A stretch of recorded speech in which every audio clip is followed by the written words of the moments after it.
What's going on, everybody? Welcome to another edition of the MEAC More here on HBCU Sports YouTube channel. I'm, of course, your host, Chris Stevens. Hopefully, you all are doing well out there.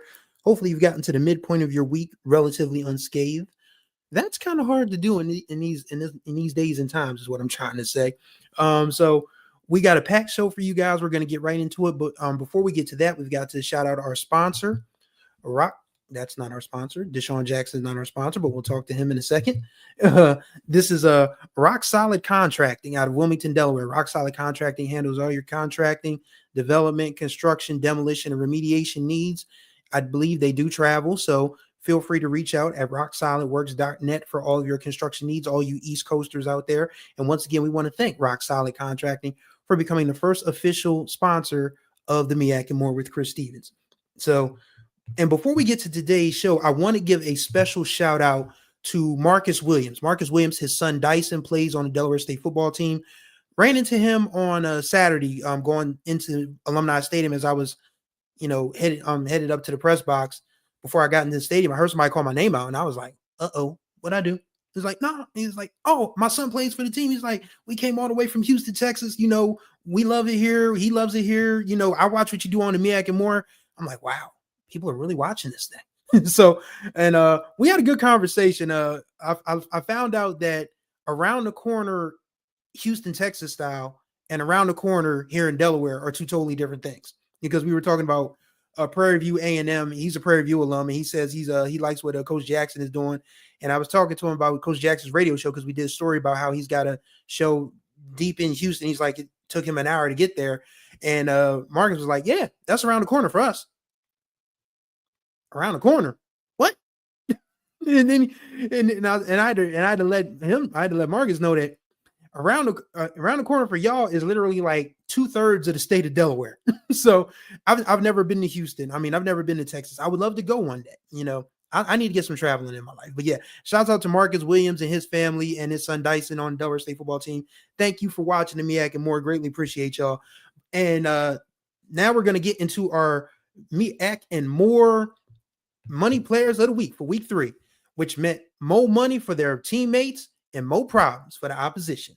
And we're going to start with Walker Harris, the senior quarterback from North Carolina Central. Had himself a dandy of a day against Fayetteville State in a 49-19 dub, 23 of 36 passing, 337 yards, 3 passing touchdowns, 1 rushing touchdown, and named the Stats Perform HBCU Player of the Week.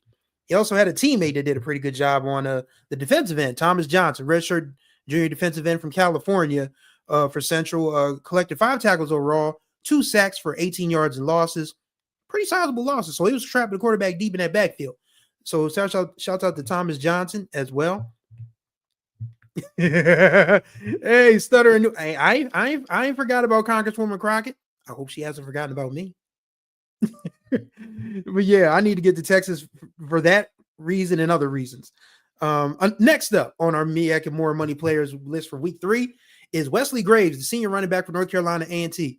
17 carries, 87 yards, and the game-winning 5-yard touchdown run against Hampton in their 33-30 overtime dub that snapped a 12-game losing streak and gave Central their first Coastal Athletic Association win.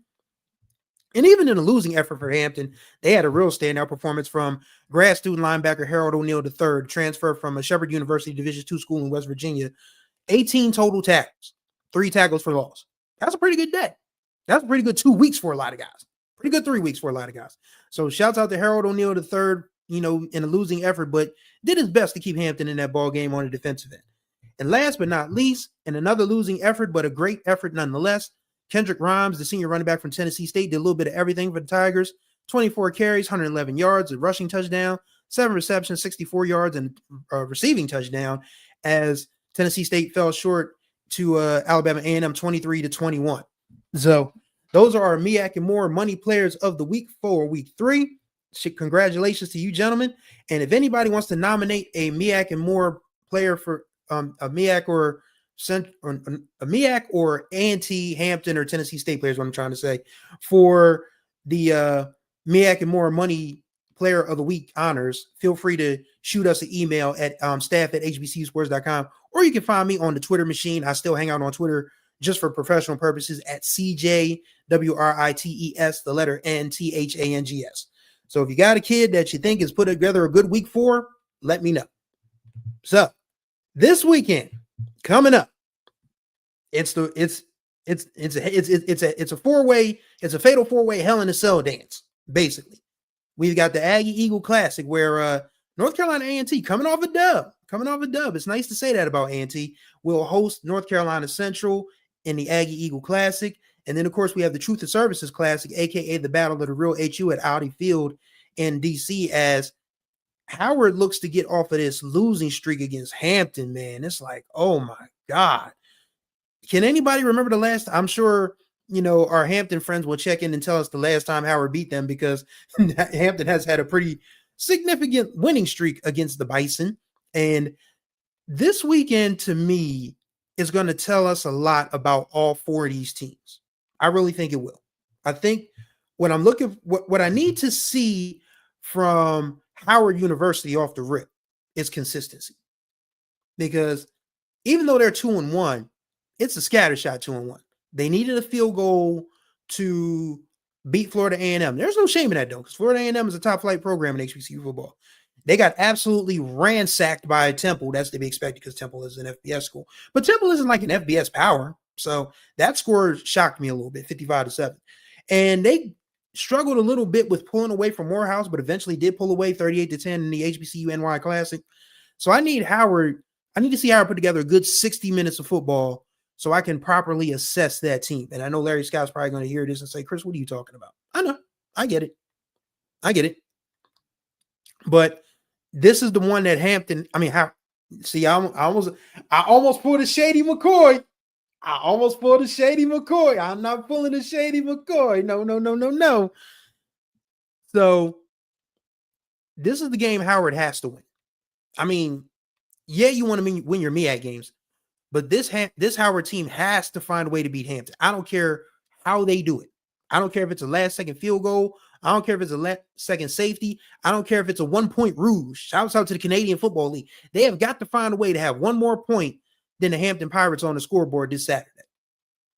They have to. And I don't even know. I mean, in Hampton, they're reeling. They are reeling because let's look at Hampton's first three games. They lost to Jackson State. No shame in that. Jackson State is the defending HBCU national champions. They were down 2 scores to Elizabeth City State, a Division II. Had to come back and win that game. And they gave up the ghost in the fourth quarter to North Carolina A&T. They were up double digits in that fourth quarter, ended up blowing that lead and losing in double overtime. So this Hampton team is on the ropes right now. Before we even get into the guts of Coastal Athletic Association play, they are on the ropes right now. So this is just as big a must-win for Hampton as it is for Howard. So I think that is going to be the game of the weekend. I do. I think, these two teams, they don't like each other anyway. And it didn't help that Shady McCoy did what he did. So this is a game. I feel like this is the game of the weekend, Lennon, to answer your question. This is the one. I think Howard versus Hampton is the one that we're all going to be watching because Howard has to find a way to win and Hampton has to find a way from keeping their season going down the tubes already. Something's got to give here. Good thing about college football is there are no ties. Not anymore anyway. Back in the day, but now that you've got this oh my gosh, how did I forget this update? Thank you, Zeno Goku Black, for reminding me. Ladies and gentlemen, Ken Rashad is doing well. He is out of surgery, no complications. He is resting comfortably. His wife asked that you keep him in your prayers, but he is doing well. And this if I can deviate off the subject of football for just a second, this threw us all for a loop. It did.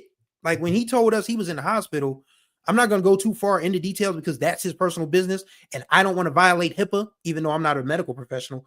I think the funny thing about that is that people are quick to say HIPAA this, HIPAA that, when they really don't know what the hell HIPAA means. But yes, I'm not, but Ken told us he was, going to be, on the shelf for a little bit and that, we had to keep this thing going. And myself, Kendrick Marshall, and Jared Hoffman, and mind you, both of those gentlemen have full-time jobs. Kendrick does, Jared does. This is my job. I have other things that I have going on that are starting to pay off. but this is my primary job right here at HBCU Sports. So we got to keep this thing going. So that's why, we always ask you guys for donations, because we don't want to close up shop. And me, I'm not trying to go back into anybody's office. That's just the facts. I'm sorry. I mean, there's no shame in having a job. Don't get me wrong, but I love this too much, and I've had fun doing it, and being able to pay my bills and pay my rent doing it. I mean, that's not your problem, but if you care enough to donate, we're not going to dissuade you from doing so. So if you do want to donate, you can go to the Zelle app, type in donate at hbcusports.com. You can donate that way, or you can go to the website, hbcusports.com/donate. And we're still looking for super chats. If you want to drop a super chat, it can be $1, $2, $3, $10,000, whatever you can spare. If you're a person that can spend $10,000, then you're doing pretty well for yourself. I mean, I'm not saying it has to be $10,000, obviously, but if you guys want to drop a super chat during the course of this program, and Jared Hoffman's Better Than Less Than podcast, we're still trying to figure out if we're going to do a roundtable this weekend. We didn't get to do it last week because we were thrown for a loop because of what was going on with Ken, and we may get one together for Friday. Don't hold me to that. Don't quote me on that. But if we do a roundtable, you guys will know. But if we do 3 shows this week, you are highly encouraged to drop a super chat, because that helps, mitigate some of the costs of putting this thing out there. But yes, to answer everybody's questions, Ken is doing well. He's on the mend. Continue to keep him in your thoughts and your prayers. And when he's back, you'll know it. And in the meantime, we got the 3-man weave going on here. So, it's myself, it's Kendrick Marshall, it's Jared Hoffman. We're going to hold down the fort as best we can, and we need your help to do so. So if you want to donate, once again, Zelle app, donate at hbcusports.com, hbcusports.com/donate on the website. Drop a super chat. It all helps. It all helps. Good question, Stuttering Noob. Ken and Kendrick did the swag page, but Kendrick has such a full plate right now. I mean, I don't think y'all understand how hard Kendrick Marshall works. For one, he has a day job in journalism outside of this.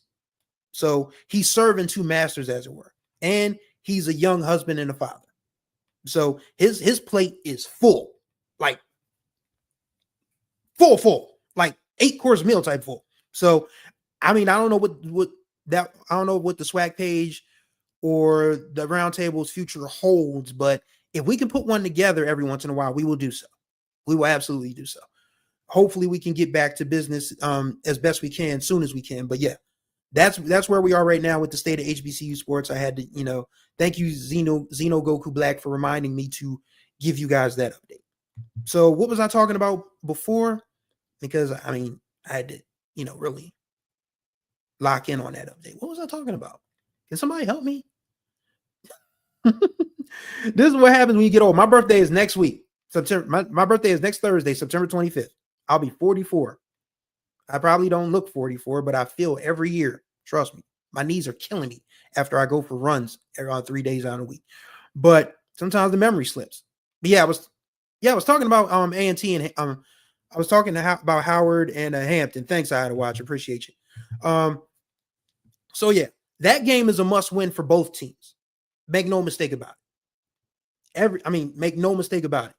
The winner of that game is going to feel a lot better about themselves, and the loser of that game is going to have to soul search, regardless of who it is.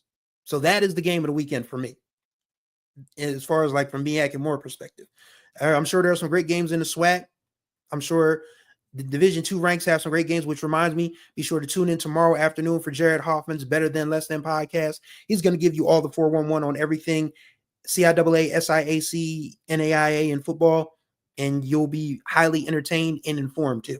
So Jared will probably have those games as well. But yeah, for me, Howard and Hampton is the one this weekend. And the good news is I don't have to leave my house because Delaware State is on the road this week. So ain't got to worry about that. As far as A&T and Central goes, I'm really interested to see how A&T approaches this one after getting that monkey off of their back, because this was the first time they had beaten a Division I team since September of 2023. That's almost 2 years. And when you think about that, and honestly, they shouldn't have beat Winston-Salem State last year. Winston-Salem State had that game won. But, A&T ended up pulling that one out of their behinds. But I think as I've said before, time and time again on this program, Sean Gibbs is the right guy for that program. I mean, he has so much experience within the state of North Carolina. I mean, he was an all CIAA running back at at North Carolina Central. Him and Trey Oliver are homeboys. So, you know, I mean, and I did like shout out to Steve Gaither of HBCU Game Day. He asked a really good question during a Coach Gibbs availability about the handshake thing, because Coach Gibbs was good and ticked off after A&T beat Hampton, because apparently this is what Coach Gibbs said. Don't quote me on this. Don't quote me on this. You can go to HBCU Game Day's Instagram feed and see it for yourself. That Coach Gibbs was ticked off that Trenton Boykin wouldn't shake his hand. And I hope that's not true. I mean, I'm not going to call Coach. I don't call grown men liars. I don't call grown women liars. I don't call people liars, period. So I'm not going to call Sean Gibbs a liar. He was there on the field. He knew what was going on. I would hope Coach Boykin, because I mean, I've had Coach Boykin on the show. He seems like a cool guy. Maybe it was the heat of the moment type of thing. But Steve Gaither asked a really good question about, will he shake Trey Oliver's hand? And both of those guys were like, hell yeah, we've been friends too long for that. We're going to try to kill each other during the game, but we're going to be friends afterwards. And that's the way it should be. That is absolutely the way it should be. They didn't make any promises about players shaking hands, though, which I get, because some of these games, they get to be a little chippy, and so I mean, I wouldn't expect anything less, because I mean, both of those guys are stand-up guys. Make no mistake about it. And for that, I mean, that's going to be a pretty good game as well, because I mean, Central, I mean, they haven't been terrible this year, but Trey Oliver admits that their execution needs to improve a lot if they're going to compete in the MEAC. I mean, they absolutely got drilled back-to-back weeks by New Hampshire and Old Dominion. And they struggled with Florida A&M for a bit. And but they were able to right the ship against Fayetteville State. But this is the one for me. This will tell me a lot about Central as well. Like, if this team has what it takes to dethrone South Carolina State, or hold off Morgan or Norfolk or even Delaware State. But yeah, A&T, they're on the right path. They got the right guy for the job. I don't know if they win this weekend. If they do, then everybody's antennas need to be up, because it feels like that turnaround is going to happen sooner rather than later. Because Vincent Brown won 2 games in 2 years. If Sean Gibbs pulls this team to 500 at 2-2, then it's like, yeah. And if they do win, they should be 2-1 right now, because they had Tennessee State on the ropes and somehow let them get away.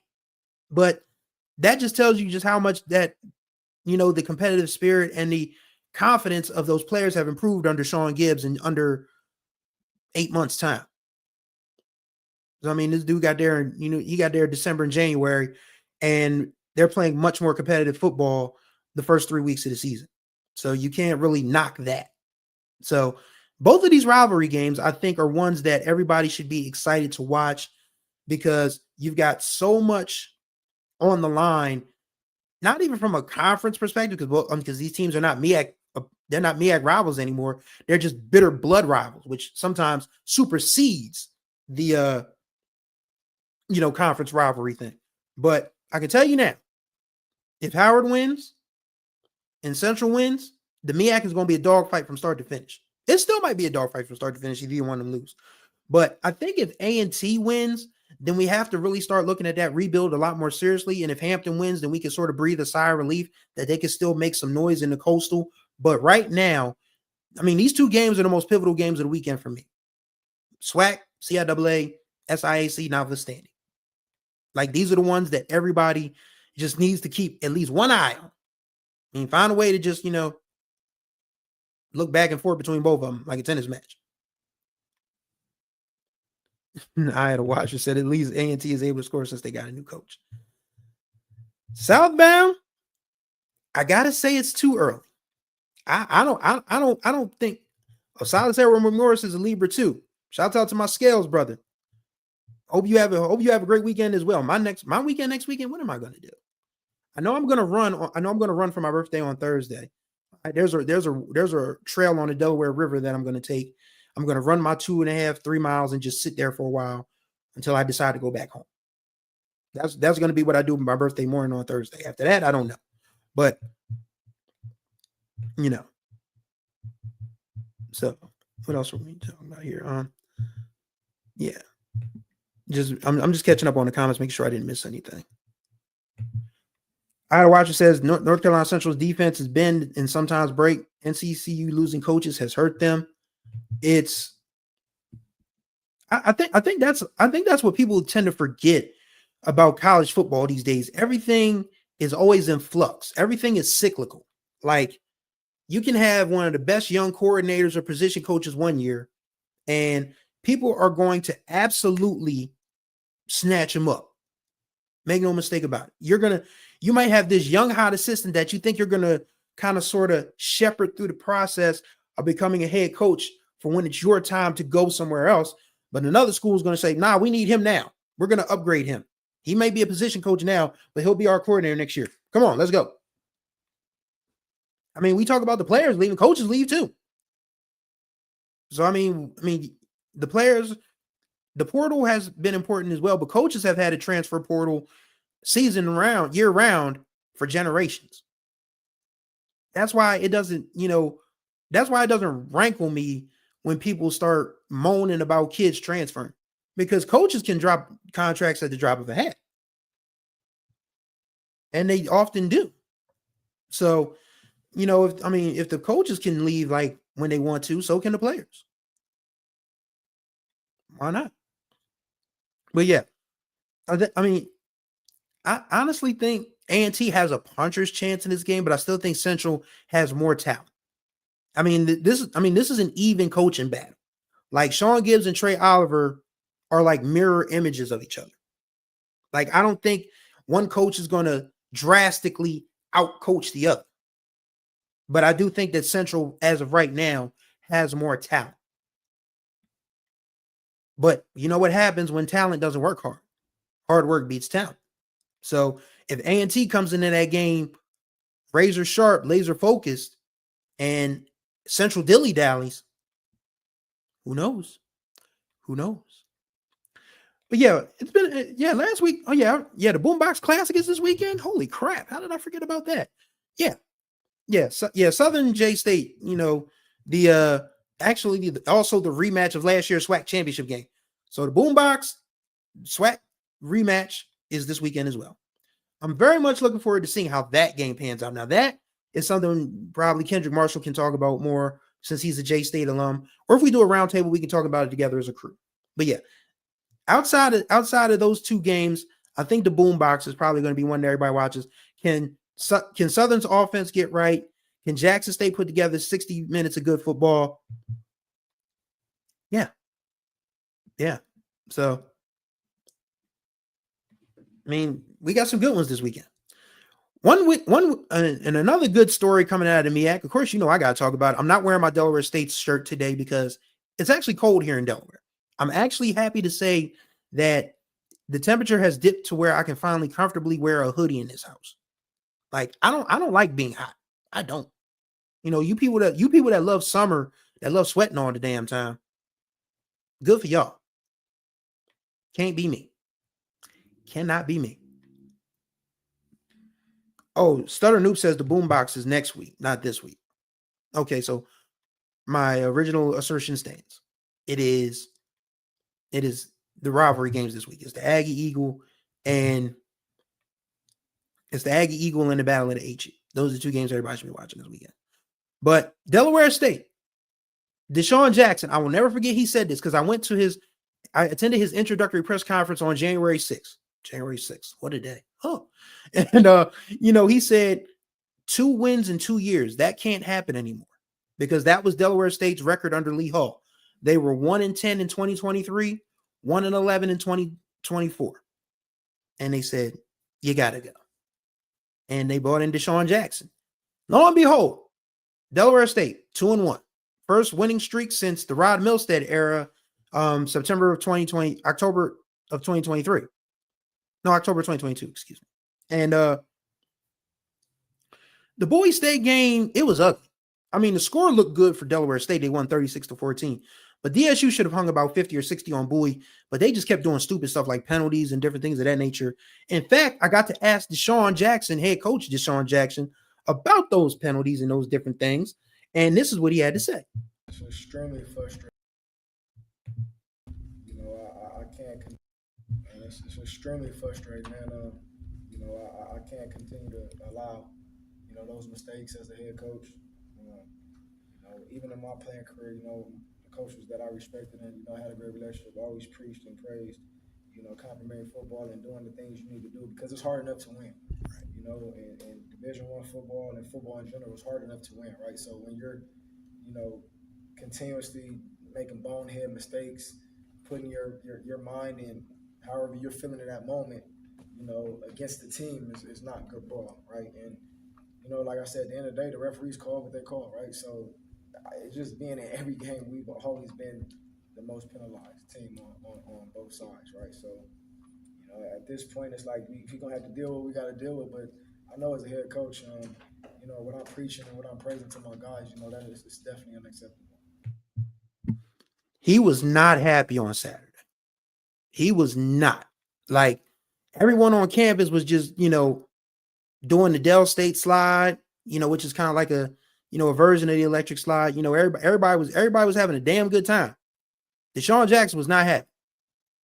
And that to me tells you just how seriously he's taking this job. Like, there wasn't any real celebratory mood, you know, from him. You know, he came into the press room just like good and ticked off. And to me, that says that he wants more for this program than people probably even thought he wanted. And that's something that we should all be encouraged by. Because there have been some coaches in the past that just kind of shrugged their shoulders and say, yeah, we won. I mean, we can work on that stuff later. He's like, nah, we're going to correct this now. Because there's a part of that clip that I didn't edit. Where he's talking about where guys were talking back to coaches and like, you keep doing that, you got to get out of here. So he means business. And for a guy of his caliber, I mean, he could have easily just leaned in and said, yeah, I played 15 years in the NFL. Yeah, I won a Super Bowl. Yeah, I was one of the most electrifying big play guys of my generation. And just coasted off of that. He said, nah, I'm here to win. I'm here to change this program's whole identity. I'm here to change these young men's lives.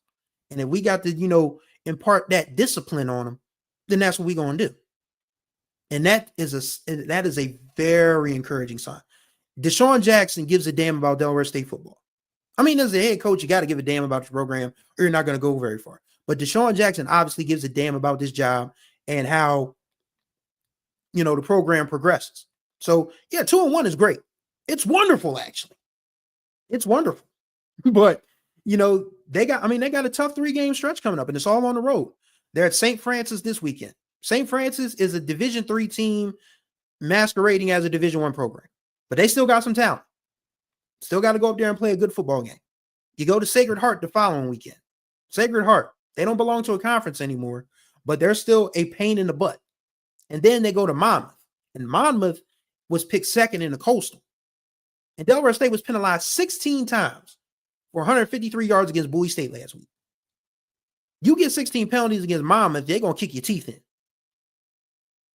So coach knows that they have to be, you know, a lot sharper, a lot more disciplined, and a lot more crisp if they're going to continue this stretch of winning football. But for now, Delaware State fans, we can rejoice a little bit that this hire is definitely the right hire right now. Make no mistake about it. I mean, if this team had started 0-3, everybody would just look around like, yeah, same old Del State. But the way they played against Delaware, everybody's like, okay, we can get this a shot. Then they won that ridiculous 7.5 hour. Oh my God, I'm still mad about that, y'all. I'm still very, you can't do anything about the weather. As my grandmother used to say, it's the Lord's work. So I can't get mad at God. Can I? No, I can't. Okay, cool. So I can't get mad at God. I can't get mad at God. But you know, the rain and the thunder and the lightning just was what it was. But a Delaware State team from 2023, 2024 absolutely loses that game. They're probably not even in that game to begin with. But this 2025 Delaware State team, they hung tough, stuck out to the end, and beat a Coastal Athletic Association team. That is a big win for Delaware State. Then they came back and played an ugly, undisciplined, sloppy football game and still won by 4 scores.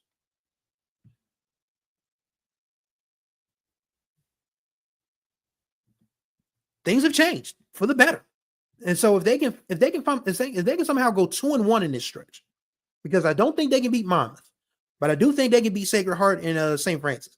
If they go on a homecoming 4-2, and Southern Connecticut State is a Division 2, so they should beat them. So if they can end non-conference play 5-2, then that is reason to be very optimistic about the future of Delaware State football, including the present, because the MEAC is going to be tough. But if they can finish this non-conference thing 5-2, then everybody in the MEAC should watch out for Delaware State when MEAC play kicks off. Lionel, it's a nice little mix because they went out and hit the portal hard. Like the leading rusher last week, James Jones, came from southeastern or southwestern Louisiana. One of those Louisianas. One of those southern Louisiana schools. He rushed 8 times for 100 yards.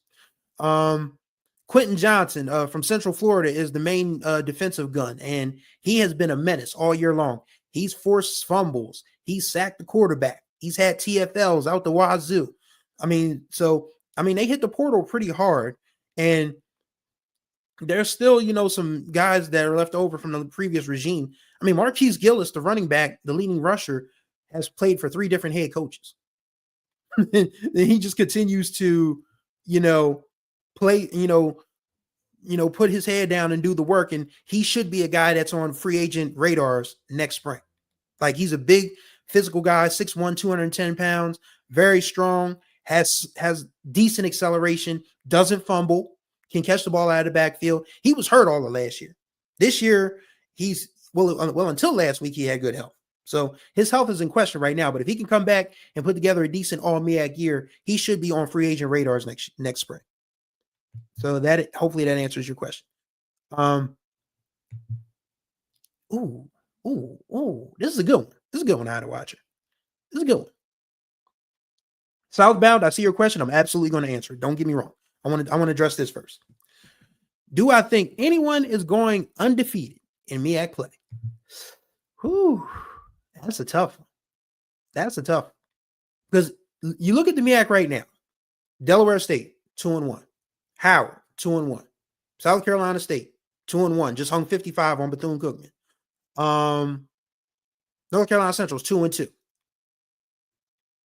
Morgan State is Norfolk State is 1-2.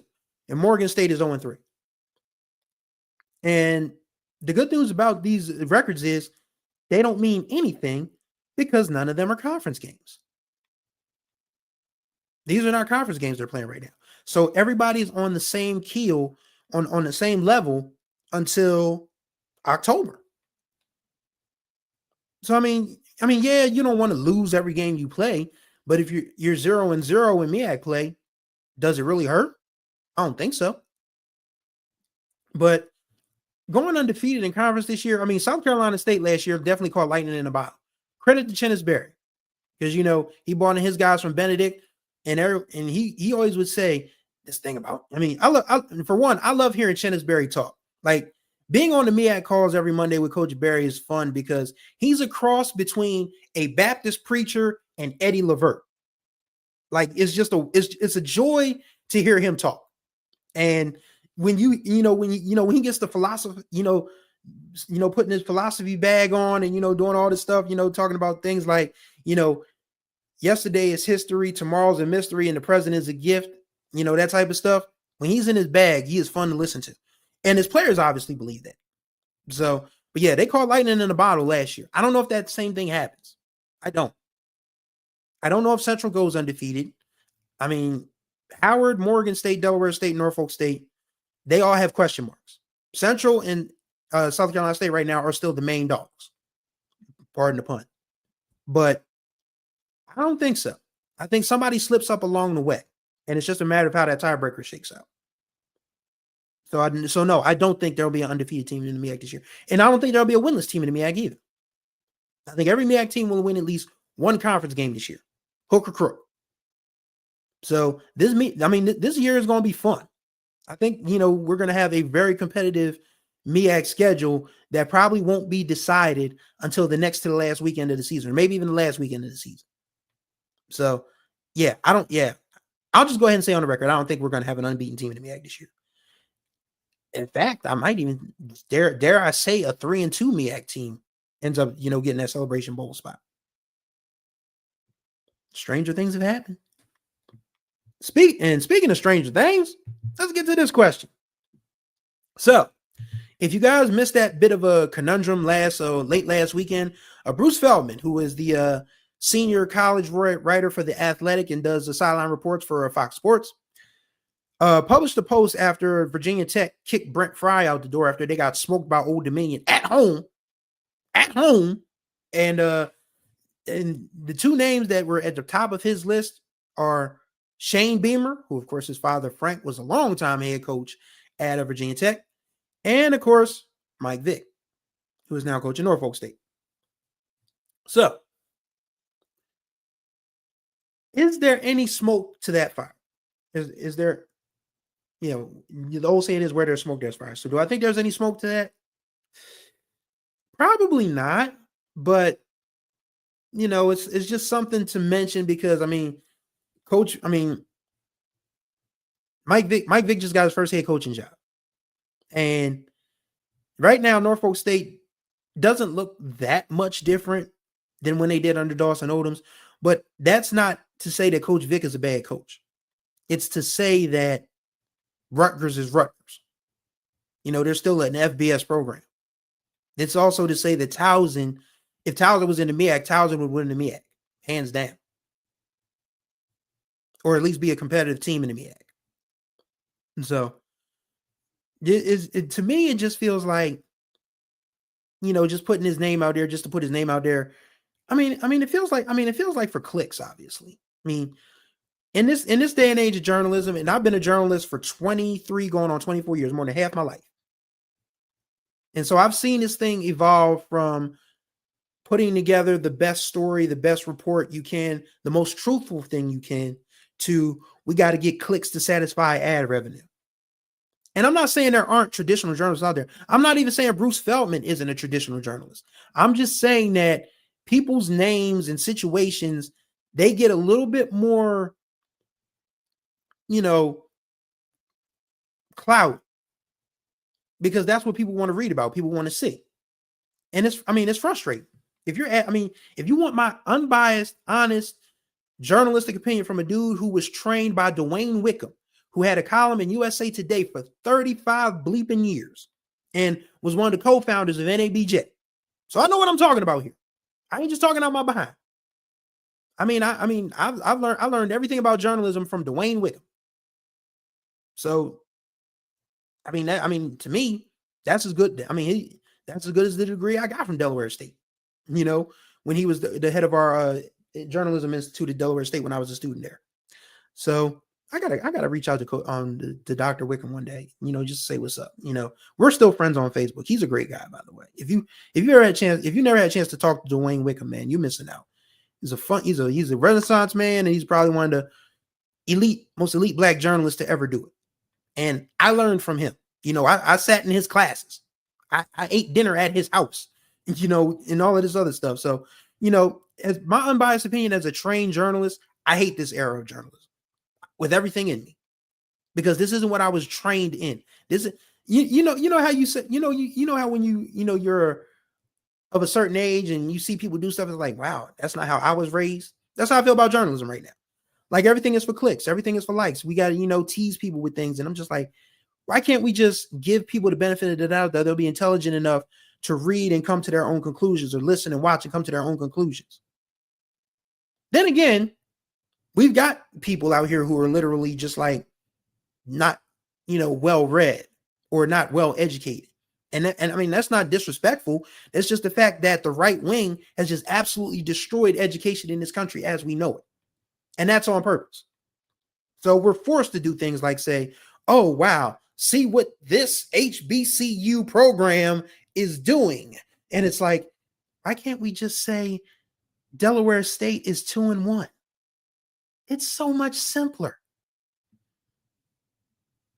But apparently people can't comprehend simple anymore, and that sucks.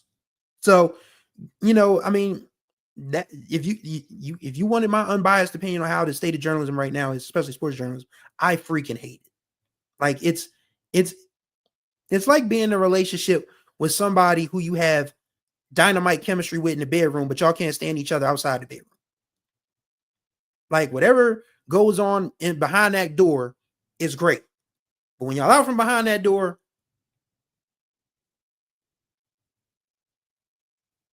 it ain't the same.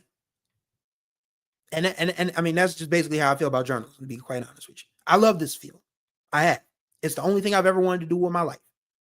The way it is right now, it's like, you really got to do this way? Really? But yeah, just the whole thing about, getting back to the point about Michael Vick, I'm sorry. But getting back to the point about Michael Vick and Virginia Tech, I just don't think there's anything to that. Like I said, I think Feldman was just trying to sort of like, raise some fire a little bit, but credit to Coach Vick. When Steve Gaither asked him that question in our MEAC Media Day, he was like, my focus is on Norfolk State. He was dead serious too. So I'll take Michael Vick at his word that he's here in the long, at least for now, until Norfolk State has some level of success. Kelly Flick says, Mike Vick has as many D1 wins as you and I. Woo-wee. Oh, man, that's cold-blooded, but it's a fact. It's a fact. And granted, the wins will come. I still think that Norfolk State hasn't played their best football yet. I do think the Coach Vick has done one great thing right now that is going to put this team in the right direction, and that is named Otto Coons the starting quarterback. Like he didn't leave Otto twisting in the wind. He didn't, put Israel Carter in an uncomfortable position. He just said, yo, Otto's our guy. And that's the right call because Otto, Moneybag O, as I like to call him, has played very, very well this season. So you got to go with the guy with the hot hand and the experience. So, so that's one great decision he's made. And there's still winnable games on the table. They got Sacred Heart coming into town this weekend. They can beat Sacred Heart. Hampton probably is going to be a winnable game for them. And that's before even getting to MEAC play. So, but yeah, Coach Vick is probably, Lawrence makes a great point. Virginia Tech wants Mike Vick to win the MEAC before they even look at it. Yeah. Yeah, absolutely. Absolutely. So, I just think that was Bruce Feldman's way of just like, kind of sort of, pleasing his supervisors or his bean counters, as it were. But we knew this was going to happen. And I was talking to, who was I talking to? I don't know if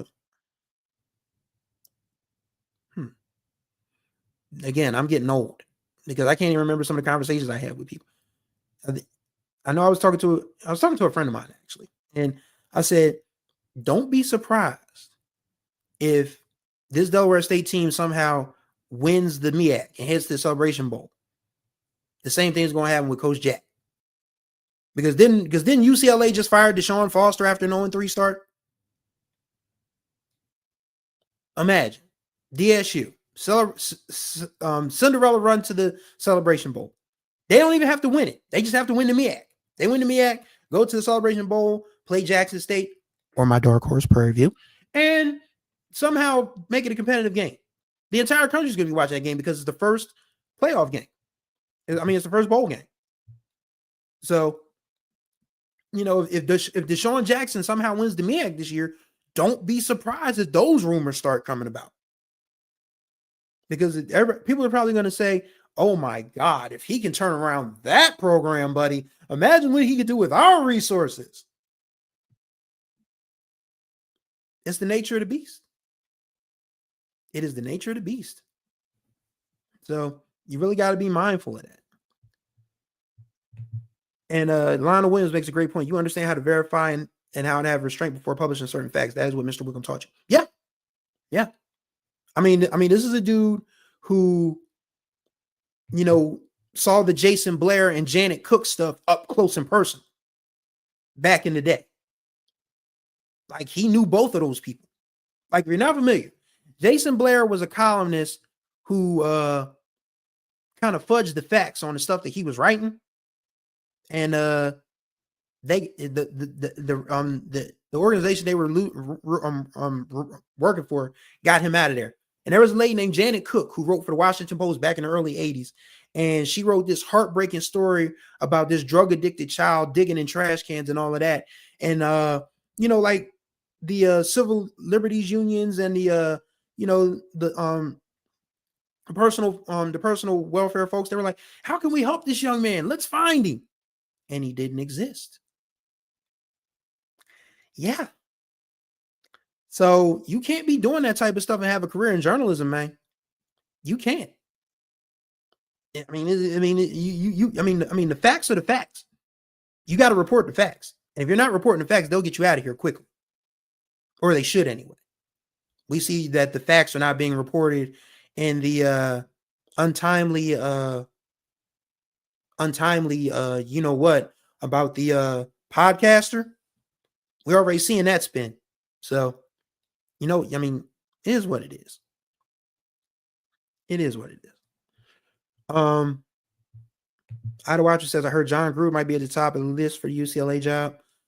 Good. Just get him off my television. I'm tired of seeing him. Works for me. Lawrence says it would be the same if Delaware State made the playoffs. He won't be the head guy at UCLA yet. Fresno State, yes.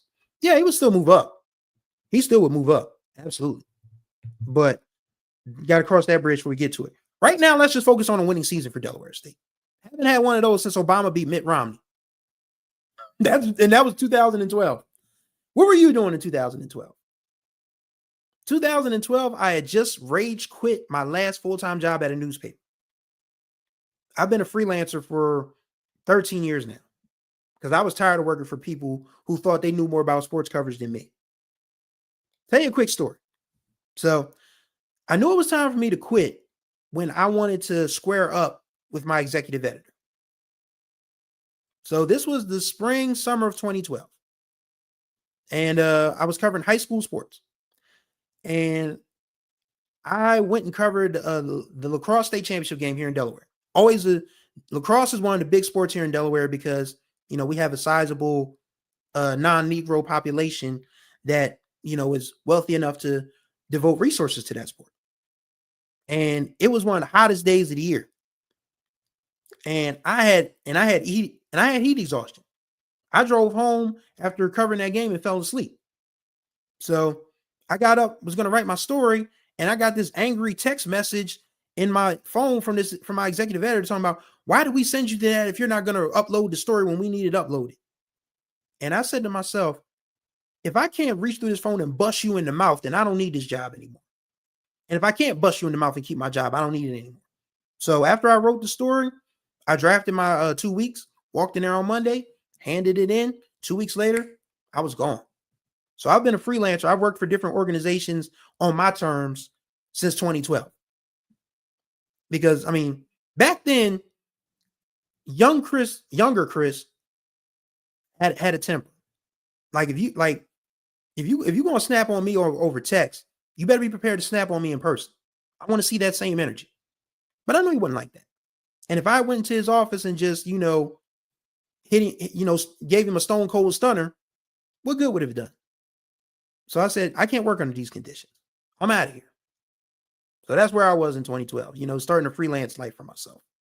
So, that was the last time Delaware State had a winning season in football. So that's what Deshaun Jackson is probably aspiring to right now, even though I know he wants more. But if this team can get to 7-5, that is a huge win. That is absolutely a huge win. But even right now, 2-1 looks pretty good. It's just a matter of how they come out of this road trip. If they come out of this road trip 2-4, then we can panic a little bit. But if it's 3-3, 4-2, best case scenario, they go undefeated during the road trip, then we can really get excited. But yeah.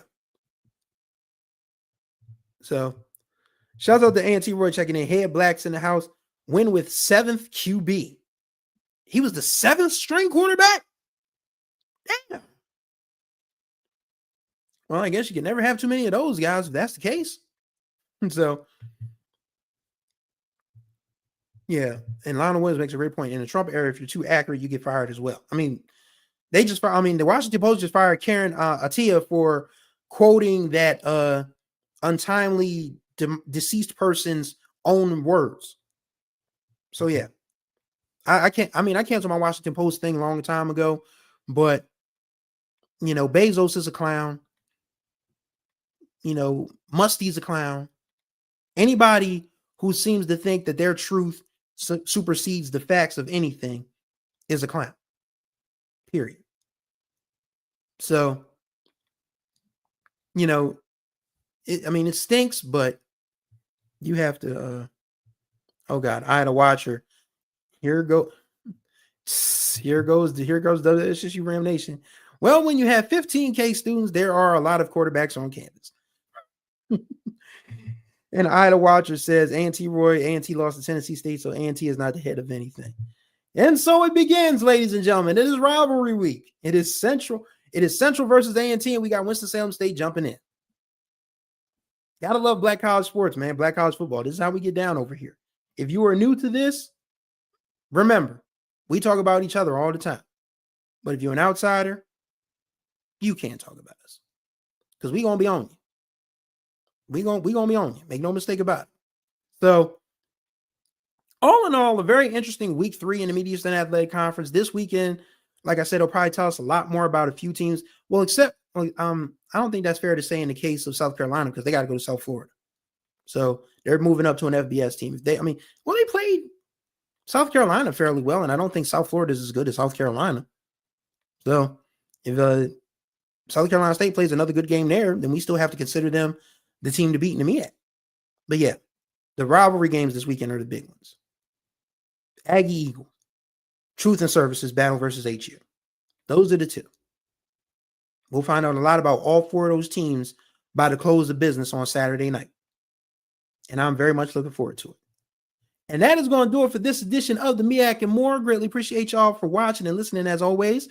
If you would like to subscribe to this channel, become a level 1 or level 2 member for $4.99 a month. You can get all the HBCU sports news that's fit to print and broadcast as we like to give it to you.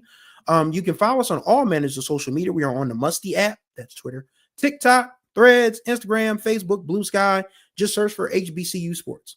Also, you can, if you want to donate, if you want to help us out, you can go to the Zelle app and type in donate@hbcusports.com. Drop us your coins there, or you can go straight to the website, donate@hbcusports.com. You can also drop a super chat whenever we're live, or even when we're not live. If you're watching a replay, you can drop a super chat as well. Whatever amount you feel comfortable with, $1, $2, $3, $1 million, it all works. And yeah, I think that covers it. So yes, be sure to tune in to this same YouTube channel tomorrow, because the Better Than Less Than podcast with Jared Hoffman, he's going to talk about everything CIAA, SIAC, MEAC. No, not MEAC. I covered the MEAC. Damn it. Am I giving Jared my job? No. He's going to cover everything CIAA, SIAC, NAIA from the football perspective. And you're going to be highly entertained. And you're going to be highly informed. And Friday, hopefully we get together for a roundtable or a swag page, but we'll let you know when we get there. We'll cross that bridge when we get to it. But thank y'all for watching the MEAC and More. As always, y'all enjoy the football this weekend. And until the next time we get up, y'all take care of yourselves and each other. We gone.